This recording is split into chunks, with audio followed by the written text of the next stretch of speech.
Super awkward Funcast. You're listening to the Super Awkward Funcast. Yeah. Welcome to the new episode of the Super Awkward Funcast with Elle, Latham. This is the June 28th show. A lot has happened in the last 48 hours. Well, to get into it, I had a list of things that I was going to talk about. Now, some of them are out of the window because there was just an airstrike in Syria. Again. Is it February again? I thought I had already did a podcast about this. Let me look it up and give you the deets on that from the government themselves, the U.S. government, which is so reliable. I hope you're having a great weekend or week. It would be the week now. It is Monday. I forgot what day it is because I got very few hours of sleep. Alright, let me just look up Syria. I'm sure it'll come up. Oh dear.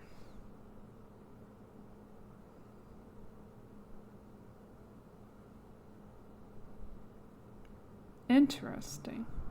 There's new updates on this supposed multiple rocket attack that happened. So, let's go to the news. I don't want to go to MSN. Blinken calls on coalition partners to repatriate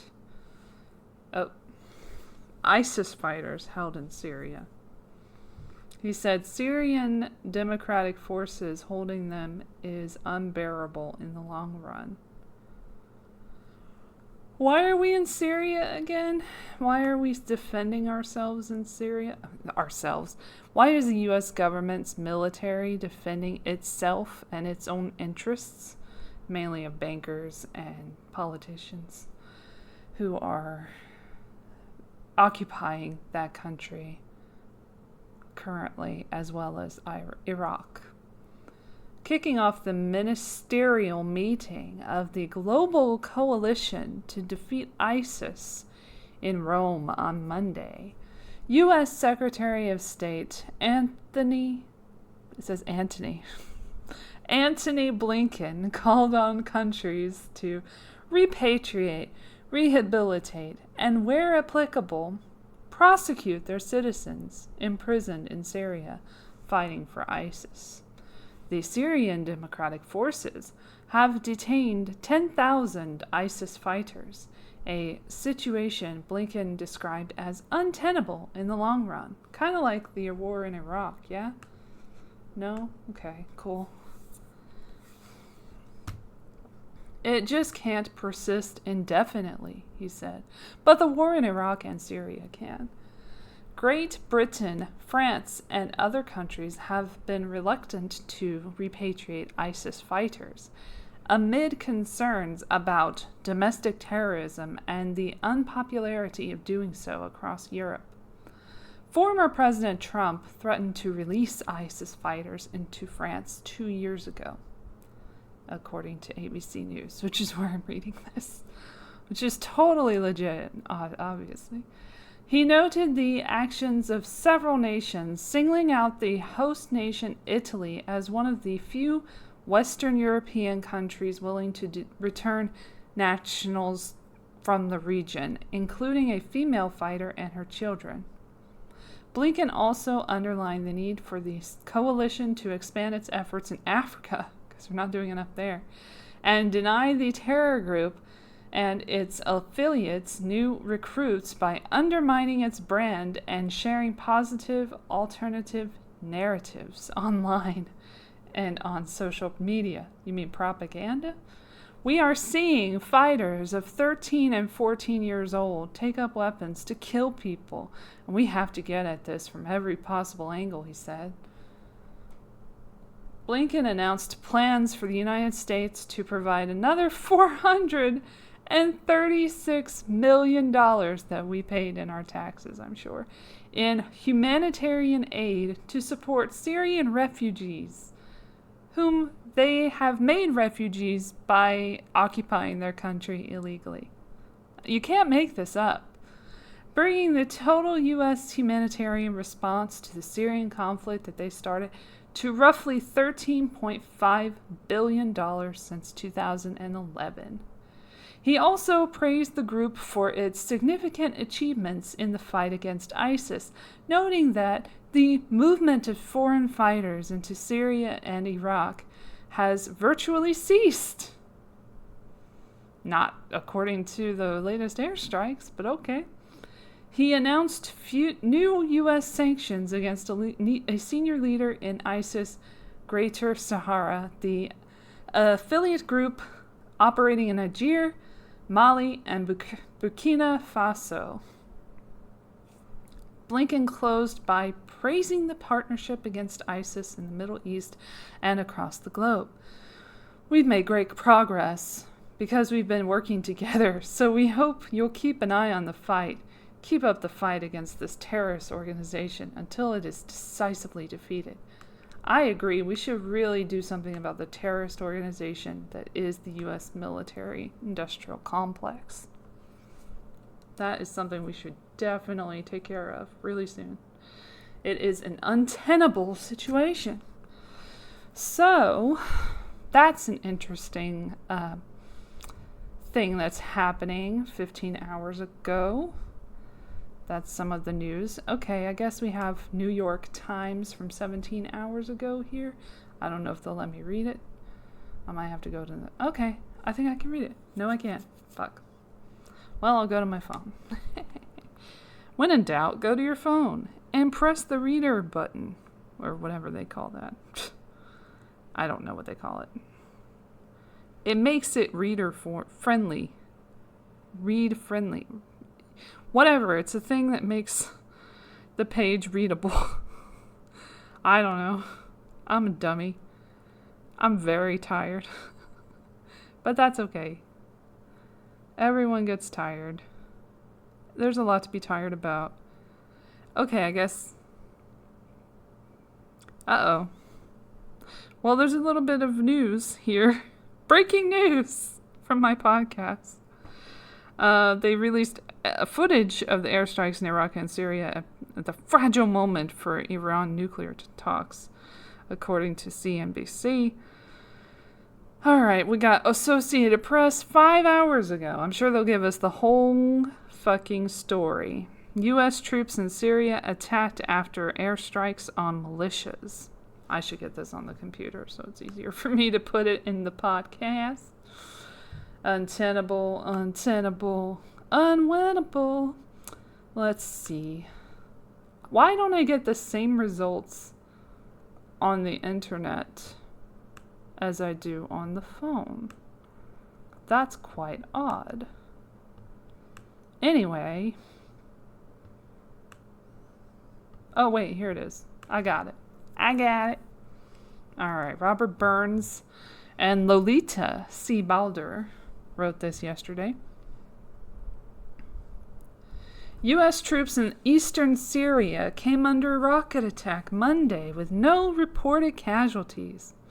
One day after U.S. Air Force planes carried out airstrikes near the Iraq-Syria border against what the Pentagon said were facilities used by Iran-backed militia groups to support drone strikes inside Iraq. Iraq's military condemned the U.S. airstrikes, and the militia groups called for revenge against the United States. That's where we're at. Pentagon Press Secretary John Kirby said the militias were using the facilities to launch unmanned aerial vehicle attacks against U.S. troops in Iraq.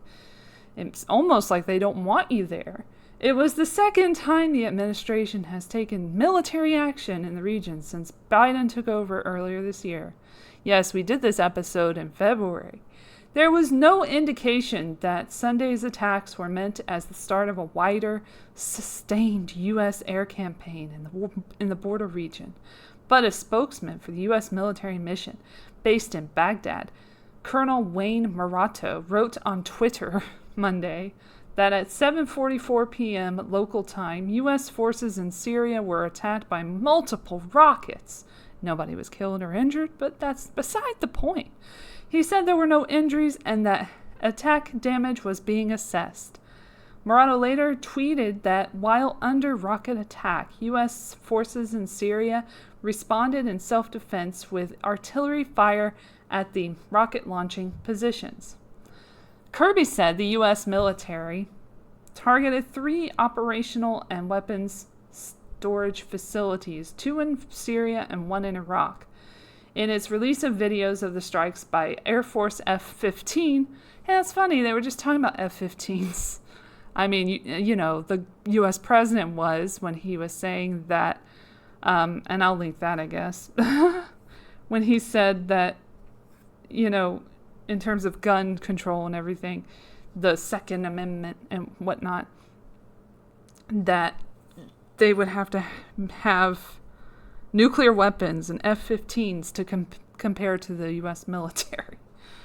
So, if we wanted to overthrow the government, that's what we would need, basically. Or it would not happen.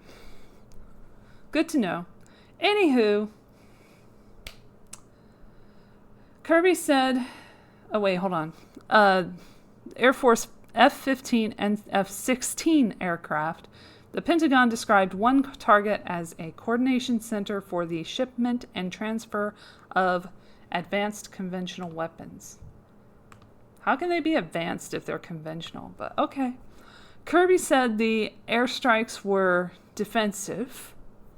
I don't know how you would term that correctly in this case, but I guess they have their legal justification, as Jen Psaki put it, the press secretary of the White House, in a press conference today that infuriated me to no end.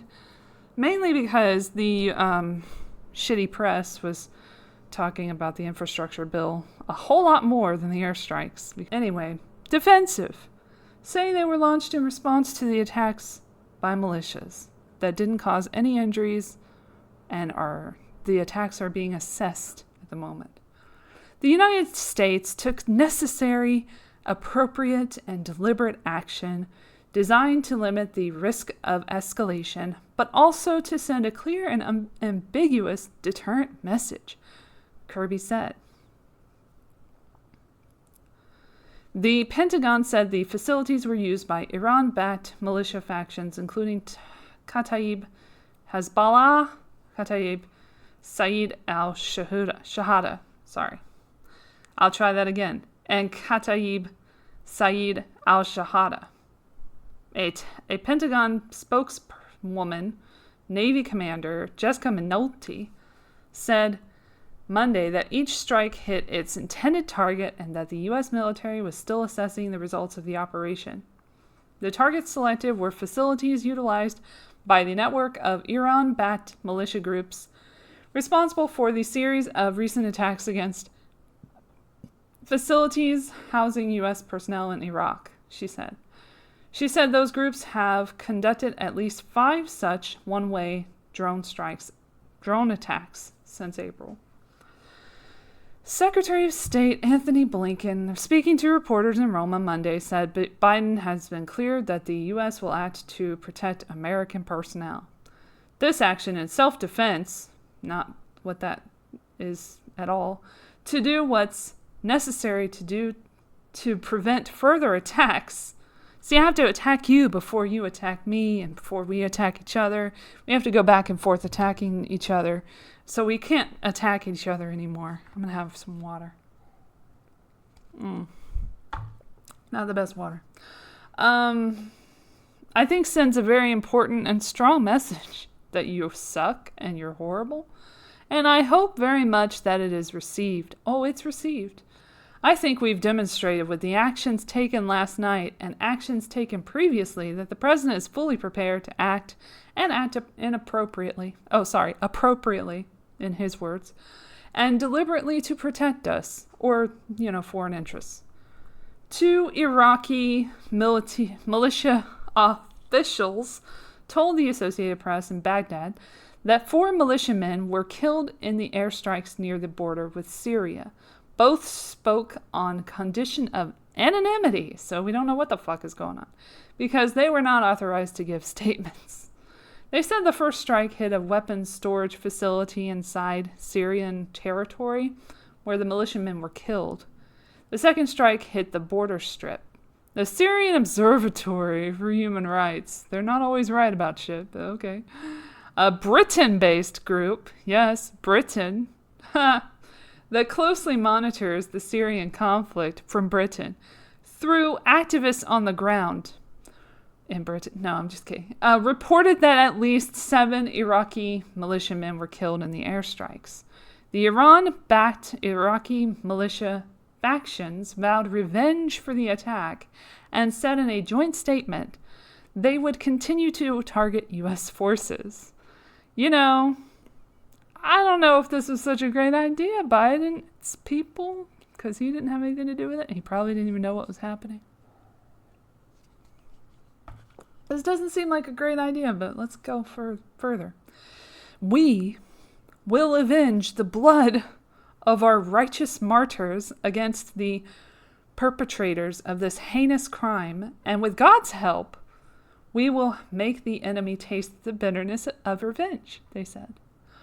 The Popular Mobilization Forces, an Iraqi state-sanctioned umbrella of mostly Shiite militias, including those targeted by the U.S. strikes, said their men were on missions to prevent infiltration by the Islamic State group and denied the presence of weapons warehouses. Who can you believe? Iraq's military condemned the strikes as a blatant and unacceptable violation of Iraqi sovereignty and national security. It called for avoiding escalation, but also rejected that Iraq be an arena for settling accounts, a reference to the U.S. and Iran. It represented rare condemnation by the Iraqi military of U.S. airstrikes. In Iran, Foreign Ministry spokesman Saeed Khatibzadeh accused the U.S. of creating instability in the region. Definitely what the U.S. is doing is disrupting the security of the region, he said on Monday. U.S. military officials have grown increasingly alarmed over drone strikes targeting U.S. military bases in Iraq, which became more common since a U.S.-directed drone killed Iranian General Qasem Soleimani near the Baghdad airport last year, which everyone was cheering for at the time. Iraqi militia leader Abu Mahdi al-Muhandis was also killed in the attack. The strike drew the ire of mostly Shiite Iraqi lawmakers and prompted Paramount. I'm sure they'll make a movie about it, sure. That prompted Parliament to pass a non-binding resolution to pressure the Iraq government to oust foreign troops from the country. It's almost like they don't want them there, like the U.S. military. Why would you not want the U.S. military to completely destroy your country and then take it over for years and years and years? Like, why would you be against that? That's just silly. Sunday's strikes mark the second time the Biden administration launched airstrikes along the Iraq-Syria border region. In February, flashback, the U.S. launched airstrikes against facilities in Syria near the Iraqi border that it said were used by Iranian-backed militia groups, which everyone just believed, of course, just like they're doing now. The Pentagon said those strikes were retaliation for a rocket attack in Iraq earlier that month that killed one civilian contractor and wounded a U.S. service member and other coalition troops. At that time, Biden said Iran should view his decision to authorize U.S. airstrikes in Syria as a warning that it can expect consequences for its support of militia groups that threaten U.S. interests. Interests. I love that word. Or personnel. Interest is first because people don't matter. They're cannon fodder. It's the interests that matter. You can't act with impunity. Be careful, Biden said when a reporter asked what message he had intended to send. Neither can you, though. I love how that doesn't apply to you. Love that. Love everything that's happening. So fun. I'm super sarcastic this episode. I don't know if you noticed, but I'm so over it. I've been like dreading this episode all day. Fucking A. But, you know, we're here. We're here. We're having fun. Britney, free her. Free Britain. Britney. Free Britney. Free all of the slaves of the music industry. I'm just going to change the subject immediately to that. Because I'm sure other people would rather me talk about that than the military-industrial complex doing what it does. Every single fucking time. So I have not heard this Britney statement that happened where she was recorded and it was leaked out of this court hearing. So I thought, you know, maybe we give that a little look-see. And do a little little reaction video of that for you guys. These are so sweet. Dear me. Okay, let me look it up. This is off the cuff because I did not expect to listen to this or react to it, but let me check it out. Everybody's talking about it. I wanted to save it. Oh, it's really long. I'm gonna listen to a specific part of it then. Let's just choose a part. Okay. I'm on the thing. Let me go to the end. We're skipping to the end. I will understand from 10 on, I guess. And it's enough.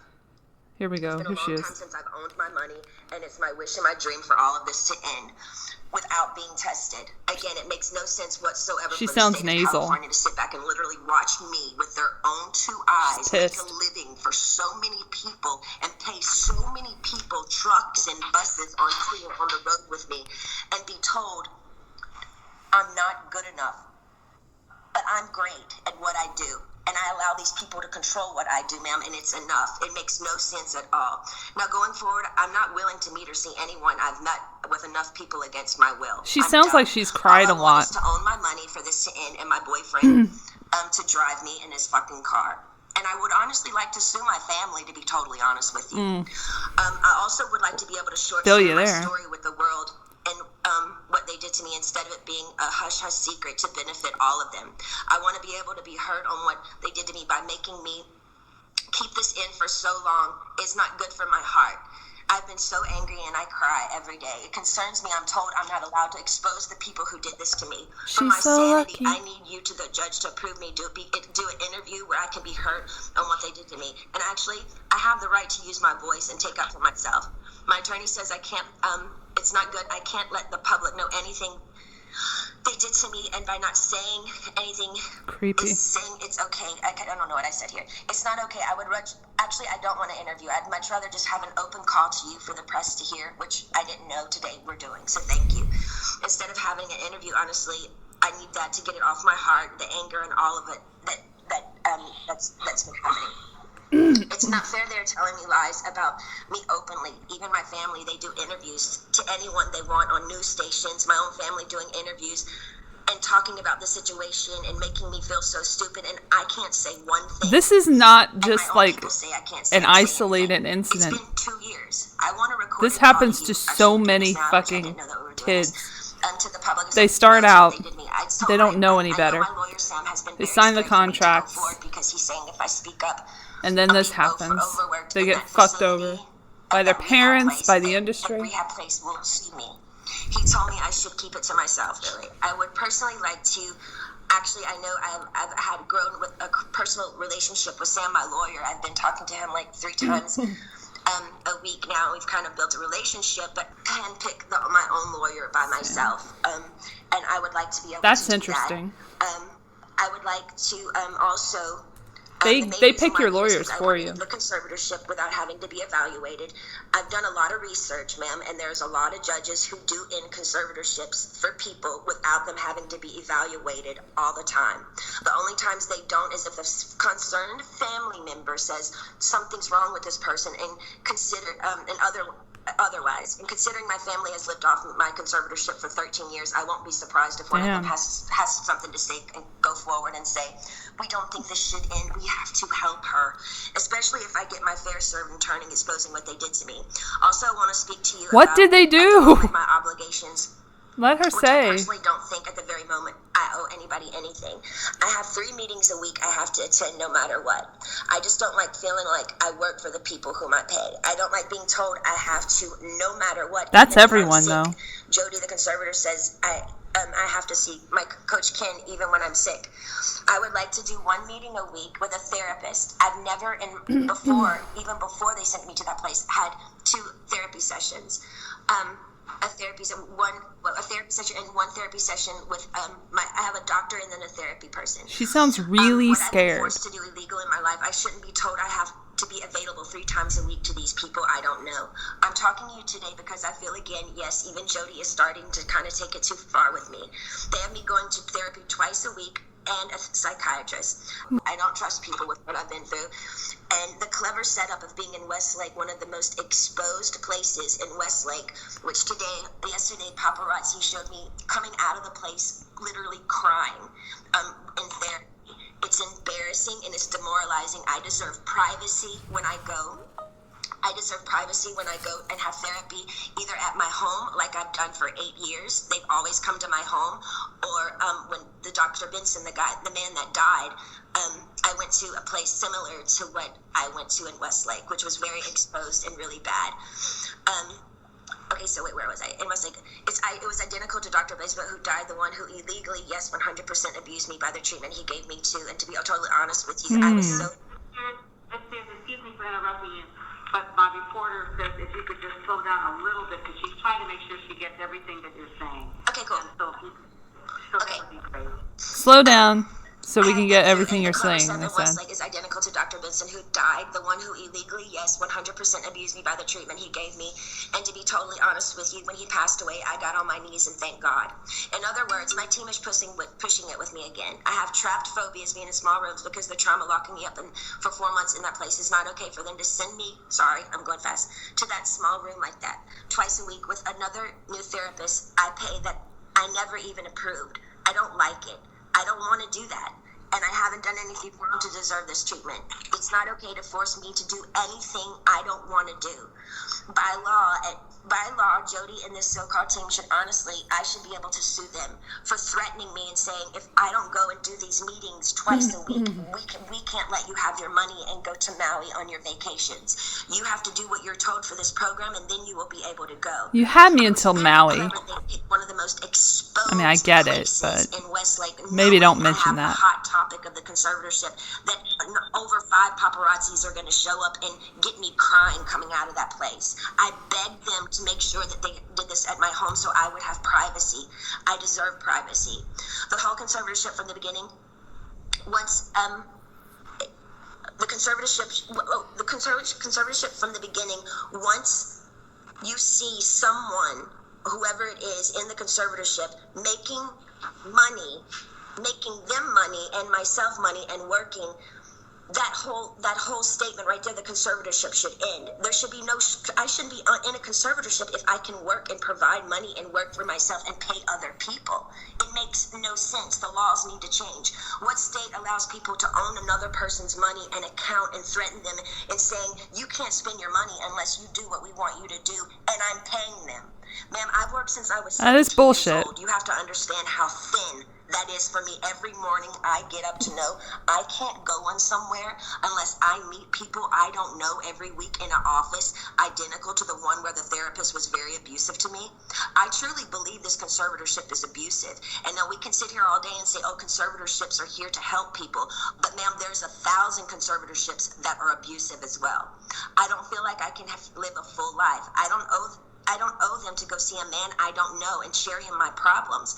I don't even believe in therapy. I always think you take it to God. Oh, dear. I want to end the conservatorship without being evaluated. In the meantime, I want this therapist once a week. God is my therapist. No, I just want him to come to my home. I'm not willing to go to Westlake and be embarrassed by all these paparazzi, these scummy paparazzi laughing at my faces while I'm crying, coming out and taking my pictures. They are There's all fucking the these, worst. White, nice dinners with people drinking wine at restaurants, watching Leeches. these places. They set me up by sending me to the most exposed places, and I told them I didn't want to go there because I knew paparazzi would show up there. They only gave me 2 options for therapists, and I'm not sure how you make your decisions, ma'am, but this is the only chance for me to talk to you for a while. I need your help, so if you can just kind of let me know where your head is. I don't really honestly know what to say, but my requests are just to end the conservatorship without being evaluated. I want a petition, basically, to end the conservatorship, but I want it to be petition to end it, but I don't want to be evaluated and be sat in a room with people 4 hours a day like they did me before, and they made it even worse for me after that happened. So I'm honestly new at this, and I'm doing research on all these things. I do know common sense and the method that things can end. For people, it has ended without them being evaluated. So I just want you to take that in consideration. I've also done research. Also took a year during COVID to get me any self-care methods during COVID. She said there were no services available. She's lying, ma'am. My mom went to the spa twice in Louisiana during COVID. For a year, I didn't have my nails done, no hairstyling and no massages, no acupuncture, nothing for Yikes. a year. I saw the maids in my home each week with their nails done different each time. She made me feel like my dad does. Very similar, her behavior and my dad, but just a different dynamic. Team wants me to work and stay home instead of having longer vacations. They are used to me sort of doing a weekly routine for them, and I'm over it. I don't feel like I owe them anything at this point. They need to be reminded they actually work for me. They tricked me by sending me to the... Okay, I repeated myself there. I think she's wrapping it up. Also, I was supposed to be able to... I have a friend that I used to do AA meetings with. I did AA for 2 years. I have I did 3 meetings a week. I met a bunch of women there, and I'm not able to see my friends that live 8 minutes away from me, which I find extremely strange. I feel like they're making me feel like I live in a rehab program. This is my home. I'd like for my boyfriend to be able to drive me in his car. And I want to meet with a therapist once a week, not twice a week. And I want him to come to my home, because I actually know I do need a little therapy. I was told... we all need a little therapy. But then she's kind of going against what she said and before. I would like to progressively move forward, and I want to have the real deal. I want to be able to get married and have a baby. I was told right now in the conservatorship I'm not able to get married or have a baby. I have a ID inside of myself right now, so I don't get pregnant.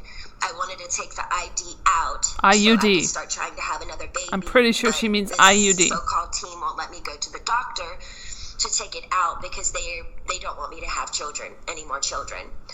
Depopulation. So basically, this conservatorship though. is doing me way more harm than good. I deserve to have a life. I've worked my whole life. I deserve to have a 2 to 3 year break and just, do what I want to do. But I do feel like there is a crunch here, and I feel like I feel open and I'm okay to talk to you today about it. But I wish I could stay with you on the phone forever, because when I get off the phone with you, all of a sudden, I hear all these no's, no, and then all of a sudden I feel ganged up on, and I feel bullied, and I feel left out and alone, and I'm tired of feeling alone. I deserve to have the same rights as anybody does by having a child, a family, any of those things, and more so. And that's all I wanted to say to you, and thank you so much for letting me speak to you today. And I guess that wraps it all up. But, what's happening with her has happened with so many celebrities in the entertainment industry. and even more so in the music industry, where you're just a product, mainly from when you get into the business. And if you're 15 or 16 and you get in the business, your parents are in charge. They sell you off most of the time to a label that overworks you and pretty much puts you in bondage. So it's a sad situation. And there's this the thing with Taylor Swift and everything that happened with her getting fucked over by that douchebag, what's his face, Scooter Braun. But you sign away your rights when you sign the contract. And that's why it's important that people know that you can be independent in the music industry and still make it big. I mean, not make it big, but like, you have more power in the situation. And you are less likely to die at before 27, I think. That's been proven at this point. Unless you if you're into drugs and whatever already, then it's just going to be magnified like 100%. Or whatever I'm trying to say. Just a lot. I didn't expect to put that in the pod, but it's there. It's because it's important, because these children are abused at an early age and put into an industry that they don't understand, with predators, whether they're sexual or just abusive towards them emotionally. It takes a toll. And I think it's great that Britney Spears has been speaking out against this, because it's something that needs to be talked about just as much as the Ghislaine Maxwell and the Jeffrey Epstein stuff. This shit just should not be happening. It's absolutely ridiculous. But the thing about God being her therapist or whatever is then she said, I do need therapy, or something I want therapy at the end. But she said she didn't believe in therapy. So I think that's a lot of people. They make contradictions and stuff when they're talking about their treatment. But I have found personally that therapy is very good for me, if only to get the word out on what's happening in the world, because that's what I use it for. I'm a weirdo, so I basically do a podcast every time I talk to my therapist, it's a podcast episode. So I guess I wanted to get into, other than the celebrity business, I just wanted to go into celebrity stuff a little bit, because it's been so long since I've really tackled pop culture stuff and movies and shit, fun stuff. There's nothing really fun right now, because everything that's in the movie theater is just a shitty sequel or not so shitty sequel. Who was waiting? Just raise your hand if you were waiting with bated breath for the Peter Rabbit story to continue in part 2. And then COVID ruined everything. Just raise your hand right now, or like this or whatever. I thought that was an interesting movie poster when I was looking at the showtimes. They were just we're finally out. I'm like, you're not the movie to say that, sweetie. I'm sorry. Nobody was waiting on this movie. I don't think it was a big hit. That people were just clamoring for it and lined up around the block to see what happened to Peter Rabbit. I only know Peter Cottontail. I'm very confused. I don't know the Peter Rabbit character. There's a lot of Peters, apparently. I know Peter Pan. I don't really know that guy. I do know that I have no interest in seeing Fast 9. How many fasts are we going to have? I need a fast from the Fast and the Furious franchise, please. Could we just have some time away from it? Just a few years, 10 years tops. And then we can have 10, see? If we make it that far, which we shall maybe do. Maybe. We'll all be living in pods, but it'll still be interesting. On that note, I guess Harvey Weinstein's coming back to face the music in LA soon. I don't remember when he's coming back. I should be aware of his presence, though. Let's check it out. We'll do some research. Harvey Weinstein. Give you the update on him, in case you were wondering, which I know you all were. Oh, that's fun. There's a Harvey Weinstein opera in the works in Ireland. That is so fun. Oh my gosh, Broadway world? Yes, let's go. Let's have a fucking Broadway play about, rape. Sounds great, right? Let's monetize every fucking thing. I don't even care anymore. It's titled this. You cannot make this shit. Like, I just look up one thing and it leads me to this shit. I don't even know anymore. I guess I'll read it. BroadwayWorld.com. An opera based on the trial of Harvey Weinstein could come to New York. When's the Epstein trial? When's the Ghislaine Maxwell trial? That one's happening right now. We got to see that one in action. My gosh. It is in Northern Ireland at the Belfast Ensemble. By the Belfast Ensemble in Ireland. Dear me. The trial of Harvey Weinstein, an opera. How would you react if you were one of the accusers in that case in New York? And they put an opera on about the court proceedings. How would you react? Would you be like, okay, as long as I get a cut, right? I'm flummoxed. Why is everything monetized? First they did like the Vow, the fucking NXIVM movie. There's always a movie based on this shit. Anytime something fucked up happens in Hollywood, you can count on Hollywood to tell you all about it in their own little propaganda film. I can't wait for the John McAfee story. That's going to be interesting. We'll get to that in a minute. Anyway, this is happening. Oh wait, it may be coming to New York City. Good luck. Yes, let's bring it there. I am full of sarcasm and joy. Wow. Titled The Trial of Harvey Weinstein, an opera, will soon be staged by the Belfast Ensemble in Northern Ireland, and director Connor Mitchell has his sights set on bringing it to New York. The White Way. I forgot how to say that word. The term. The Great White Way. There's barking in the background, but ignore it. I am to my heart's content. There are conversations about taking it somewhere off the beaten track in New York, but it is very early days still, Mitchell said. I think New York City would be its natural home. The opera is set to a premiere at the Belfast International Arts Festival in October. Why? Rehearsals are scheduled to begin in September. Let's hope COVID comes back. Sorry. What? I shouldn't say that. I really shouldn't say. I'm sorry. But we have the Delta variant.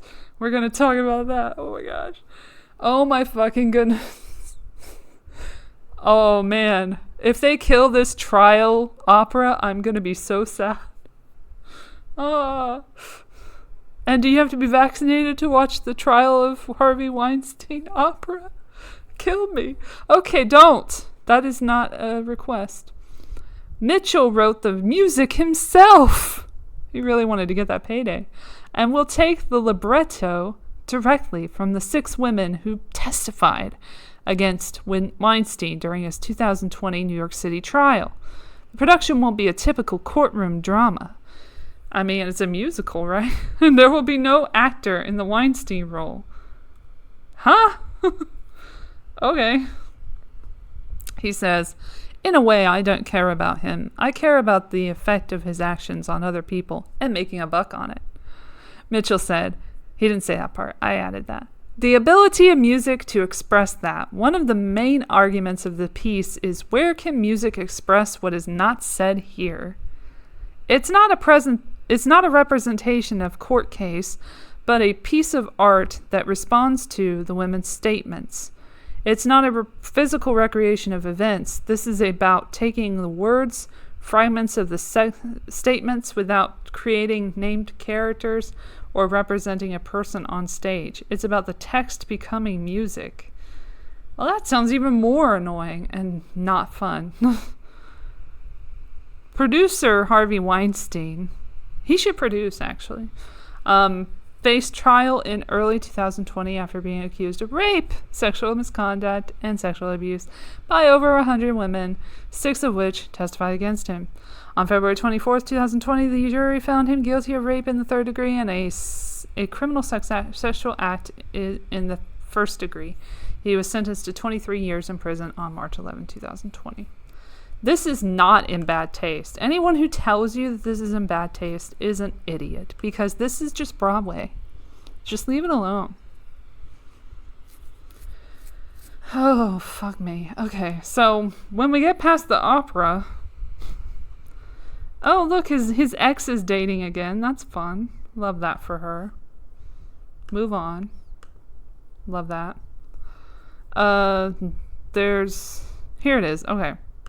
IBT, International Business Times. I'm looking at that one from the date 6/15/21. So this is old news, but I'm bringing it to you live here. Live. I'll bring it to you now. Disgraced film producer Harvey Weinstein to be extradited from New York to LA to face sexual assault charges. Sex assault charges, but sexual assault. But they said sex assault, as if that's a thing. Disgraced Hollywood film producer Harvey Weinstein, who is serving a 23-year prison sentence for rape and sexual assault, can be extradited to California to stand trial on additional sexual assault charges, a New York judge ruled Tuesday of that week. Judge, I guess I have a calendar. I could say which day it is. It is Tuesday, the 15th. Okay. Judge Kenneth Case said there was no reason to delay the 69-year-old's transfer. Didn't he get COVID too? He got COVID once. It somehow didn't take him down. He has the worst immune system probably in Hollywood, but it did not take him down. Interesting. Anyway, Weinstein's legal team had claimed that LA prosecutors did not properly fill out paperwork, an argument the case rejected. Weinstein's legal team said they will appeal. Weinstein's lawyer had requested to keep him at maximum security Wende Correctional Facility near Buffalo to receive proper medical care. Appearing on video from the jail, Weinstein placed his hands on his head after hearing Case's decision. Harvey Weinstein's reaction to hearing he'll be extradited to LA to face more charges is LOL, says Twitter. Like, what did you think was going to happen, pendejo? I don't know. Daily Laney, thank you for that piece of wisdom from your Twitter account. LA prosecutors plan to extradite Weinstein between late June and mid-July. So it's good timing on me giving you this information, because it should be any minute now. Weinstein, who was convicted in New York in February 2020, reminder, was indicted on 11 counts of sexual assault in LA County in January 2020 for attacks on 5 women from 2004 to 2013. Weinstein's team has long noted that he has significant medical issues. He was seen using a walker in February 2020, much like Bill Cosby was just so out of it during his trial, and was taken to a hospital due to heart palpitations and high blood pressure from being really fucking fat. He also reportedly suffers from type 2 diabetes from being really fucking fat, and his legal team says he is nearly blind. I don't think that has to do with his fatness. Weinstein's attorney said he would not receive adequate medical care at a jail in California. Prisons are designed for long-term incarceration. Jails are not, Weinstein's attorney said. I love how we don't know who that attorney is. Doesn't matter what their name is. Erie County Assistant District Attorney Colleen Gable dismissed the assertion. It's not like this is some remote outpost without medical care, she said. LA has some of the best medical care in not only this country, but the world. Then we got some more tweets. And that's about it. So that's the update on Harvey Weinstein. Coming back to California. But not to make a movie. Although eventually he probably will.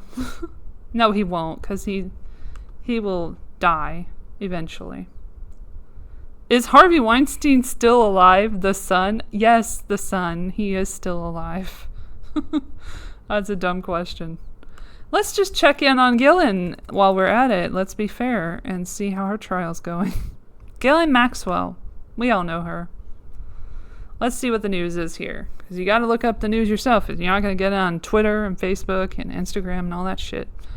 Where is Ghislaine Maxwell today? I believe she's in prison. She should be.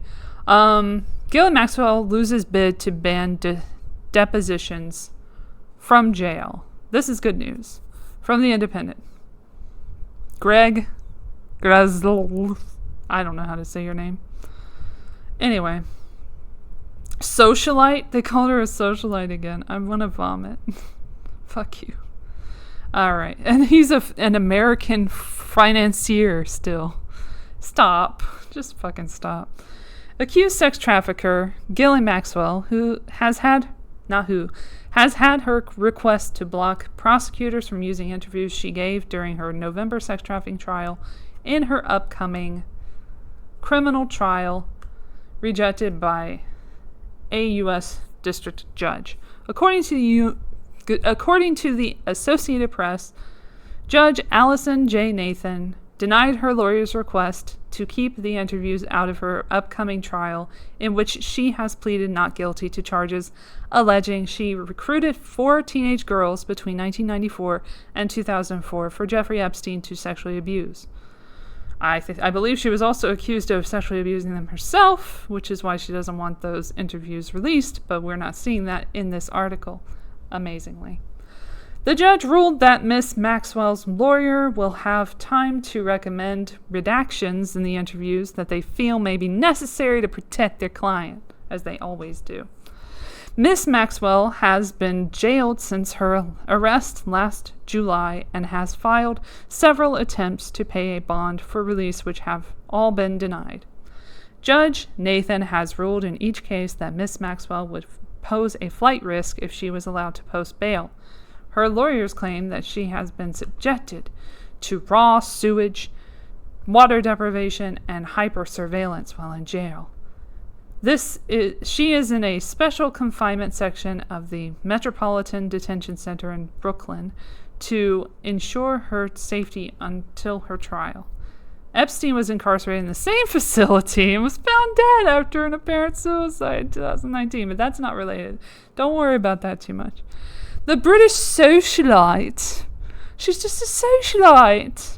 And Epstein's girlfriend was Epstein's girlfriend and is accused of luring girls into his employ, who were then sexually abused by the financier.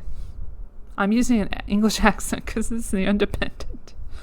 Her lawyers filed the request to block the interviews in an attempt to dismiss 2 perjury counts stemming from her answers to questions during depositions in 2016 regarding Epstein accuser Virginia Giuffre. She was charged with perjury for saying, "I don't know what you're talking about," when asked if Epstein had a scheme to recruit underage girls for sexual massages. In another instance, she was charged for saying she did not remember if she was aware of the presence of sex toys at Epstein's home in Palm Beach, Florida, and for saying she did not know if Epstein had engaged in sexual activities with anyone other than herself. Redacted version of Miss Maxwell's depositions were released to the public by the Miami Herald. Miss Maxwell's lawyers claim that she answered the questions under the understanding that a court-approved agreement would keep the evidence within confidential. An upcoming British documentary, Ghislaine Maxwell, Epstein's Shadow, reveals through court documents that Miss Maxwell was using her influence as a British socialite to build Epstein's network of powerful associates since the 1980s. Miss Maxwell's trial has been scheduled to begin on 29 November, which is hilarious because it was supposed to be this fucking month, or no, this month coming up, July, and then it keeps getting delayed and delayed and delayed and delayed, over and over and over again. Funny that. In other sex cult news, Allison Mack has come out saying that the NXIVM sex cult is the biggest regret of her life ahead of her sentencing. So let's applaud her for finally figuring that out. In other news, you might have heard about this whole vaccination campaign that they had in the government, the U.S. government, where they had a goal of 70% vaccinated people. I think fully vaccinated people. Is it partially or fully? I should probably check. Let me check. Check. Get one of these tabs that it doesn't have an article that I have to cite. Because you can't make a fucking mistake. You have to back up what you say with facts. With articles from mainstream media news sources. That's all they will accept. The authoritative people. The people at Google, the people at wherever. Twitter. Anyway, what were we doing? Oh yeah, vaccination. Vaccination goal. Let's look at that. I'm sure it's all up and down here. Oh dear.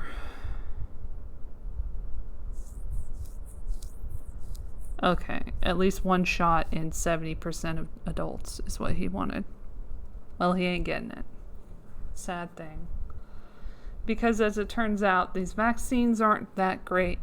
And people are seeing the side effects or the adverse effects. And people are not so happy about it. And unfortunately, the myocarditis cases keep coming in. There were like 300 last time.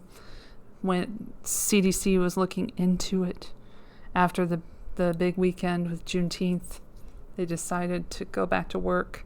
And they said, you know what, let's put a warning.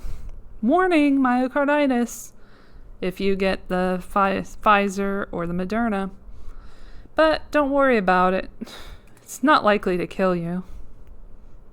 So you'll be all right, don't worry. Let's look that up. See what the FDA adds a warning to COVID-19 mRNA. Let's go to, well, there's this article from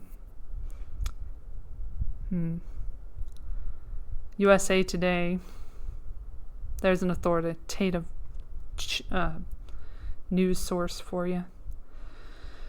Federal officials have confirmed 323 cases. It was to 323, so over 300, of heart inflammation in people ages 12 through 29 who've gotten either the Pfizer-BioNTech or Moderna COVID-19 vaccine at rates slightly higher than in those who did not receive the vaccine. There were no deaths among the 323, and having COVID-19 remains much more dangerous than the rate. They always say that. According to data from the CDC, and I don't want to hear about it. The facts are clear. This is an extremely rare side effect, and only an exceedingly small number of people will experience it after vaccination, said a statement co-signed by the Department of Health and Human Services, which has a fucking stake in the vaccines, the CDC, which has a stake in the vaccines, and 15 medical, public health, and provider organizations, which I would gather probably have a stake in the vaccines. The condition called myocarditis is a swelling of the heart muscle and can include pericarditis and inflammation of the outer lining of the heart. Both can cause chest pain, shortness of breath, and heart palpitations. The discovery of the slight increase in cases of myocarditis among young people is an indication of how well the God damn it. Vaccine surveillance system works, said Dr. Grace Lee, a member of the ACIP committee, don't know what that is, and a professor of pediatrics at Stanford University Medical School. Just some random doctor. There is continuous and ongoing monitoring of vaccine safety for all vaccinations in the U.S. They don't mention that the system that they use for that is VAERS, and VAERS is run by General Dynamics through a contract with the government and the organization. And then also, families are having trouble getting autopsies when their loved ones die after getting the vaccination. So it's not all rainbows and butterflies with these vaccine safety protocols and surveillance procedures and whatnot. There have been previous reports of slightly higher rates of myocarditis among people who've received the vaccines. The CDC provided the latest available data to its panel Wednesday. And this is from, what day is this? 23rd, the June 23rd. The Pfizer, BioNTech, and Moderna vaccines are both 2-dose mRNA vaccines. Higher rates of myocarditis have not been reported among those receiving the 1-dose Johnson & Johnson vaccine, which is made using a different platform.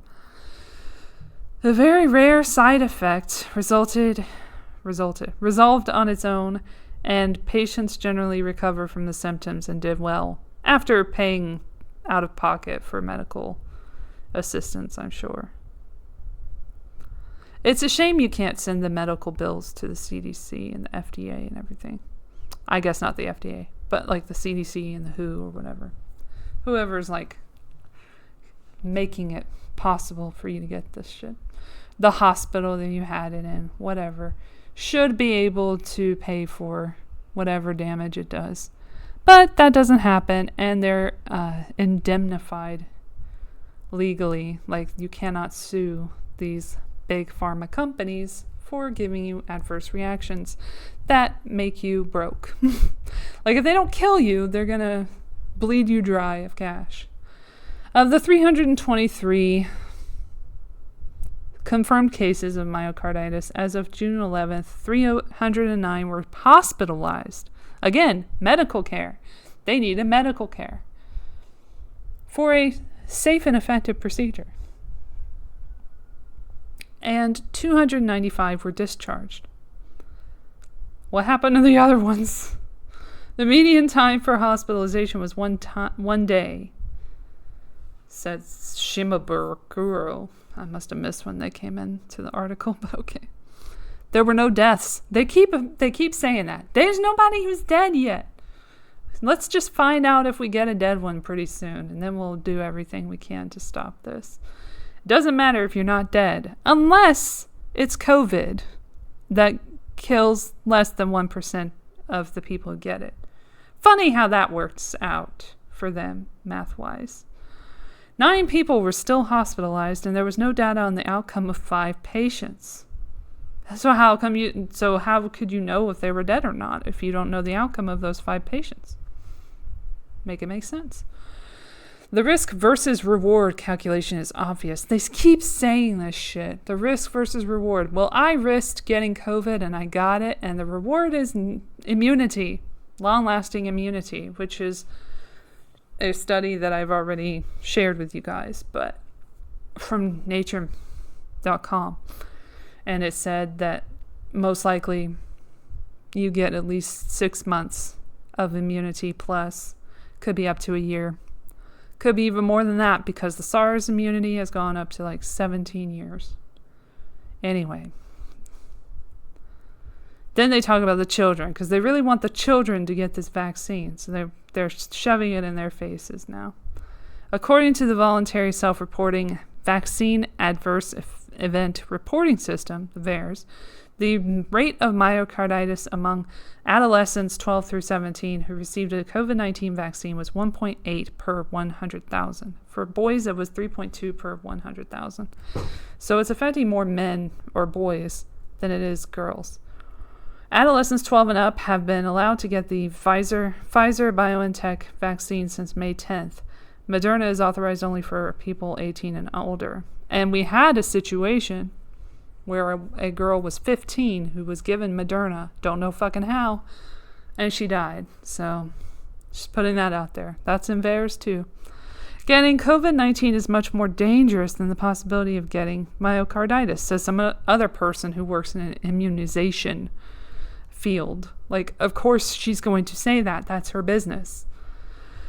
Among vaccinated boys ages 12 through 17, 56 to 69 myocarditis cases might occur for each million second doses of vaccine, she told the committee. Among unvaccinated boys in that age group, getting vaccinated would prevent 5,700. This is stitched together because I had a fucking glitch. Amazingly, talking about vaccines on a podcast. What do you know? Anyway, let me finish that sentence. I'll start it over. Among vaccinated boys ages 12 through 17, 56 to 69, myocarditis cases might occur for each million second doses of vaccine, she told the committee. Among unvaccinated boys in that age group, getting vaccinated would prevent 5,700 COVID-19 cases. That, in turn, would prevent 215 hospitalizations, 71 intensive care unit admissions, and 2 deaths, she said. And before I got interrupted by my shitty audacity, you have the audacity to interrupt me? Okay. Program. I was saying how that is something that she just made up because you can't possibly know that that's the case. Since the beginning of the pandemic, 2,767 adolescents and young adults 12 to 29 years old have died from COVID-19. Since April 1st, 316 people in that age range have died. So, putting that together, I looked up the numbers before, and I did this whole thing before, but I'm going to do it again. Let's redo it. But I looked it up, the COVID live updates, and it said that we're at 619,595 deaths. So that's 2,767, less than 3,000 deaths out of that. And I don't think those numbers are very good for their case. And 300 and something, I guess, let's see, I don't know, deaths. Hard to know what's going on with the deaths nowadays. It's 208 worldwide, so that just doesn't really make sense to me. But go on, I guess. Sure. Those are the new deaths that I just looked at on the website. Okay. So then committee members expressed concern the myocarditis numbers might lead to fewer young people getting vaccinated, boo-hoo-hoo, against COVID-19 when adolescents and young adults are an increasing proportion of cases, and also the least likely to be affected, like, long-term by COVID. By May 2021, young people made up 33% of all cases, according to the CDC. That's factoring in the false positives and negatives in the PCR cycles and everything, and, pre-existing conditions and all that shit. The Food and Drug Administration anticipates that it will add a warning sheet to the vaccines about the side effect, so health care providers know to be on the lookout for it, said Dr. Doran Fink in the FDA's Office of Vaccines Research and Review. That was the vaccination situation. The new thing is the Delta variant. I don't want to go too far into this. I'll just leave some fear-mongering articles or whatever for you to read at your leisure. But basically, we all need to get vaccinated. If we don't get vaccinated, we're all going to die from Delta variant. The Alpha one skipped us. It's fine. But the Delta one is the one that we need to worry about. Delta plus, in some situations, in some articles, is referred to as. And just, you can do you can check yourself before you wreck yourself. But you can check yourself what you get when you put in the search engine Delta variant. It's all kinds of fear-mongering articles. You just choose one at your leisure. Again. More than 10 million Australians go under lockdown and fight against the Delta variant. They're already using it to lock down Australia again. Australia has been really fucked up throughout these lockdowns, and I feel for them so much because it's worse in Australia, let's be honest, than it is here in the US, especially like California right now. It's not that bad, but they're threatening California too. Like, it's going to get bad. 2 hours ago, Huffington Post said, citing Delta variant, LA County urges residents to wear masks inside again. So we're already talking about that shit again. You just took off your mask. You just went to the store for the first time in months. You're having a good time. Shut the fuck up. You're having a good time. That was a pop-up. And now they're like, okay, well, you have to put on your mask. Is anyone putting on their mask in the press conference room at the White House? No. Is anyone putting on their mask at the party that's coming up for the 4th of July? No. Different rules for different people. We never took off our masks on the bus. We're not allowed to. So I guess reading this article is probably going to piss me off, but we should get some information about it. Officials in LA County on Monday, this is brand new information, urged residents, and again, I was prepared for this. I expected this to happen. I did not get my hopes up on the mask thing. I did not at all. I did not get my hopes up that we weren't going to have the vaccine passport. They're putting that off because they're going to continue the lockdown process and continue to have people comply. Anyway, they urge residents to don masks once more when they are out inside public spaces, citing the rapid spread of the highly transmissible Delta variant of COVID-19 around the nation. How did it get here? We don't ask those questions. How COVID get here? We still don't know. Not 100% sure about it.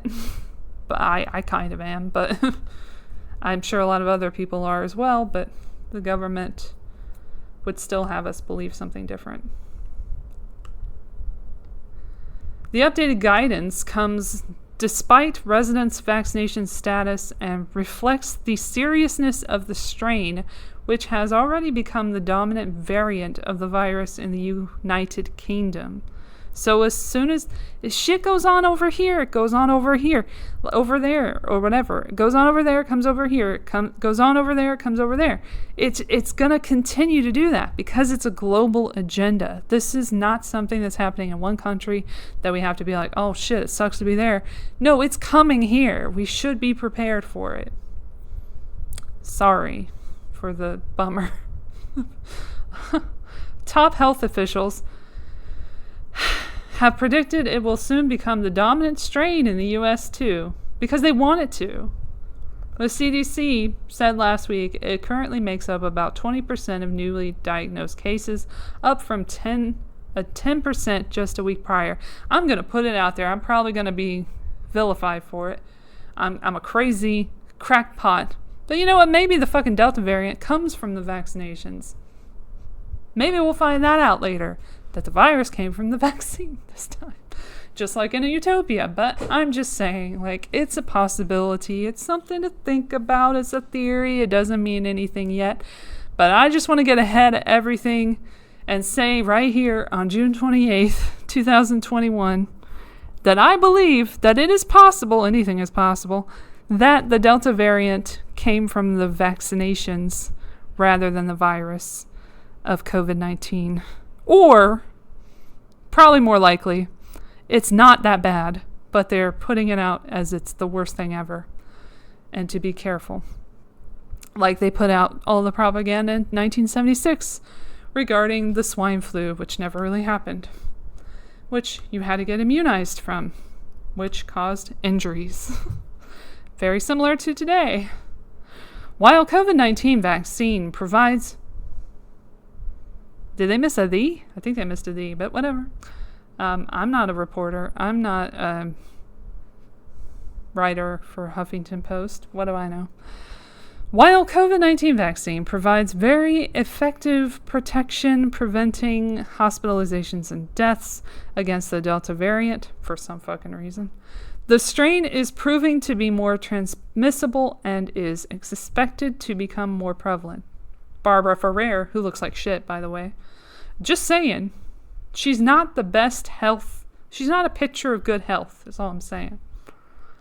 Director of the LA County Department of Public Health said in a statement, mask wearing remains an effective tool for reducing transmission, especially indoors where the virus may be easily spread through inhalation of aerosols emitted by an infected person. Like, no. If you're sick, wear a fucking mask. If you're not, don't. We did this for years. A year and a half plus. It's not working. Texas is fine. Florida is fine. I think we can just stop with the mask hoax already. It's getting a little ridiculous and repetitive. Then they go on to say the Delta variant has now been found in 49 states and at least 85 countries because it's a worldwide public health agenda. Well, a globalist agenda disguised as a global public health agenda. And the World Health Organization, which cannot be trusted, also said it was deeply worried about the strain this week because they want you to wear masks and do what they say and be locked down. And they want to fuck up the economy. And they want to put in the cashless society, the fucking social credit system, the microchip, the vaccine passports. That's just the beginning, honestly.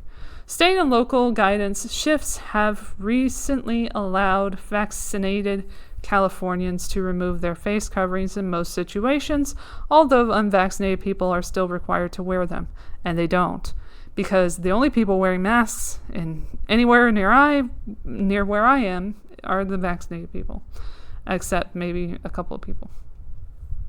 Public health officials noted Monday that fully vaccinated people appear to be well protected from infections with Delta variants, but added that those who have had just one shot are still at high risk.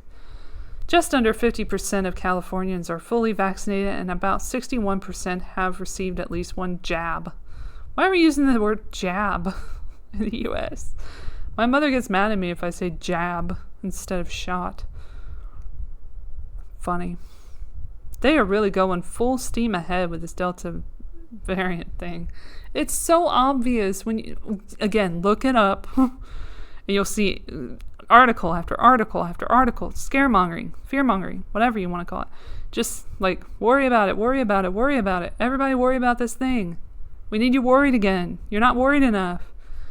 If you aren't fully vaccinated, your mask is one of the most powerful tools you have to protect yourself and other unvaccinated people, said the LA Department of Public Health Monday.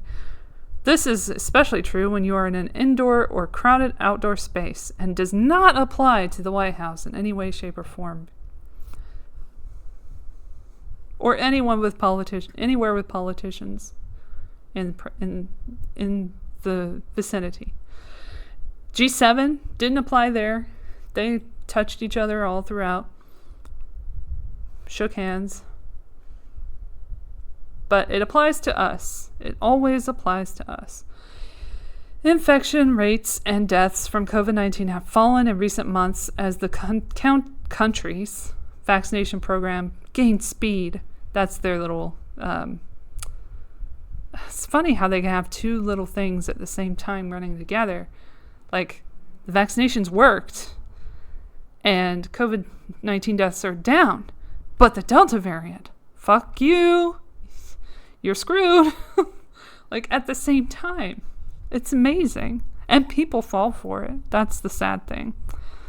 And almost all of the U.S.'s deaths related to the pandemic are now among unvaccinated people. We're the bad guys.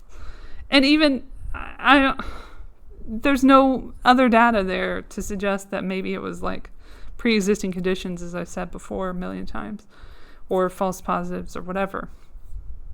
The Associated Press reported last week that Anthony Fauci, we couldn't go a whole episode without talking about him, could we? The top infectious diseases expert in the country urged Americans to get vaccinated when he warned the public about the Delta variant earlier this month. The Delta variant is currently the greatest threat in the U.S. to our attempt to eliminate COVID-19. Fauci said at a news briefing last week. We have the tools, so let's use them and crush the outbreak. How about I crush your face? Oh, wait, I'm not allowed to say that. I'll crush the NIAID. I don't know. But I'm so sick of that motherfucker. I'm so sick of him. I'm so sick of Bill Gates, although he's not saying much right now. I'm sick of the CDC. I'm sick of the WHO. They are making me sick. That's the public health crisis we have. These places are making me sick. And you sick. And everyone's sick. I was going to talk about John McAfee getting suicided. Yeah, he got suicided. He died in a jail cell in Spain, Barcelona. But nobody killed him, and don't worry about it.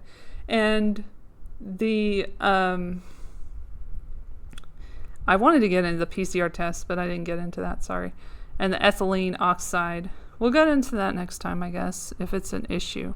I've heard about the ethylene oxide situation. It's a cancerous chemical that's used for sterilizing the PCR tests or antigen tests in the case of the UK.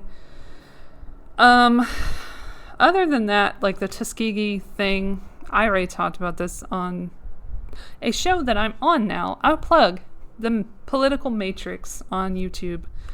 It's a live stream situation, but I go on there every once in a while to say what I gotta say about various topics, and with evidence, of course, to back it up. And I guess I should probably get into the Delta variant there next time. I'm losing my voice again. So I saved it the last couple of days, and this is what I get. But it's almost over, so it's okay. Oh, I wanted to talk about the vaccine verification system. My bad. Okay, so I'll end there, I guess. Vaccine verification system in LA, in California. So that's where people got all bent in a twist over it. I don't know if that's a thing that people say, but I'm gonna say it anyway. But their underwear in a twist, something like that. I just said verifaction. Oh, it's not even just, good news, it's not even just California now. Because, as it turns out, on ABC News, so helpful, as states in their coronavirus restrictions, very few are creating systems to help businesses verify whether customers have been vaccinated against COVID-19. So that's what he said. Okay, so June 26th is when this article was put out from the Associated Press. Told you I don't feel well. My voice is gone. But this is interesting because Gavin Newsom, our beloved governor in California, had said that it's just, a digital backup of the vaccination card that you would normally get. So don't worry about it. It's fine. It's not the same as a vaccine passport. Don't say that. But this article is saying a little bit different, interestingly enough. Customers wanting to wine, dine, and unwind to live music at the city wineries, flagship restaurant in New York must show proof of a COVID-19 vaccination to get in. But that's not required at most other dining establishments in the city, and it's not necessary at other city winery sites around the U.S. If City Winery tried doing such a thing at its places in Atlanta and Nashville, we would have no business because so many people are basically against it, said CEO Michael Dorf. Across the U.S., many hard-hit businesses eager to return to normal have been reluctant to demand proof of vaccination from customers, and the public and the politicians in many places have made it clear they don't care for the idea. In fact, far more states have banned proof of vaccination policies than have created smartphone-based programs for people to digitally display their vaccination status. That's what I was just talking about. The CDC still recommends masks when dining. That makes no sense. Or gathering indoors for those who aren't fully vaccinated. But few states require it, and most businesses rely on voluntary compliance, even in places with low vaccination rates, where COVID-19 cases are climbing. Digital vaccine verification programs could make it easier to enforce safeguards and tamp down new outbreaks. But that only works when you have mass adoption, and mass adoption requires trust, and not going to happen. And actual buy-in with what the state health department is doing, which is not necessarily present in all states, said Alan Butler, executive director of the Electronic Privacy Information Center, EPIC, yes, a Washington-based nonprofit organization.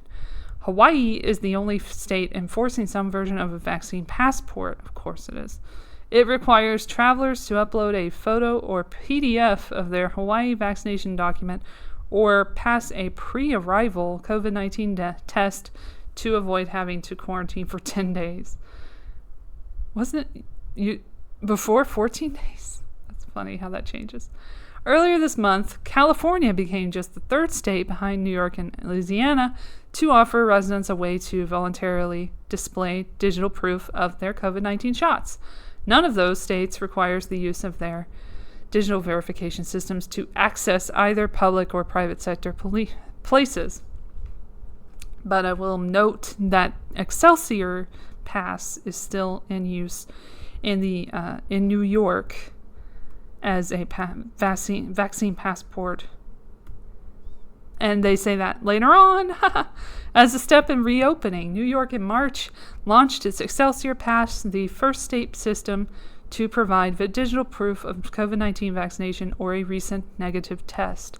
As of early June, more than 2 million people had gotten the digital pass. Dumbasses. About 1/5 of those who have been vaccinated. Then they go back to the city winery. Most customers bypass the Excelsior Pass and instead show their paper CDC vaccination cards to gain entry, according to Dorff, who said patrons at the 1,000-person capacity venue appreciate going into a bubble of safety, knowing that everyone around them is vaccinated. That's some cultish shit, but okay. So then there's a whole lot of more stuff in there, and then we come back to the end. The California Chamber of Commerce said it welcomes the state's new vaccine verification system as a way for employers to check on their employees. So we need more of that. California regulations require most employees who aren't fully vaccinated to wear masks when dealing with others indoors. Oh, kill everything. Digital vaccine verification allows an employer who really wants to make sure the workplace is vaccinated to require that without having the impossible problem of John says he's vaccinated, but he lost his vaccine card. What do we do? This solves that issue, said Rob Moultrie, a policy advocate at the California Chamber of Commerce. And of course, it's the Commerce Office, yes, because this is all commercial. This is all about money. Everything is about money. That's what I've realized in my lifetime so far, is it all goes back to money. How much money are these vaccine companies making?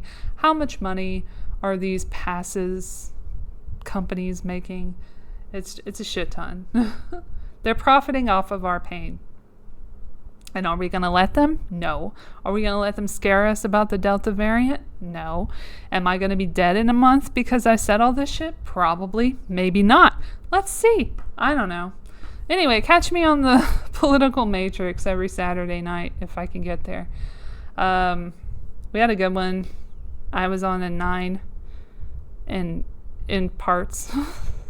But it was a good episode. Last Saturday, this past Saturday. That would be the 26th of June.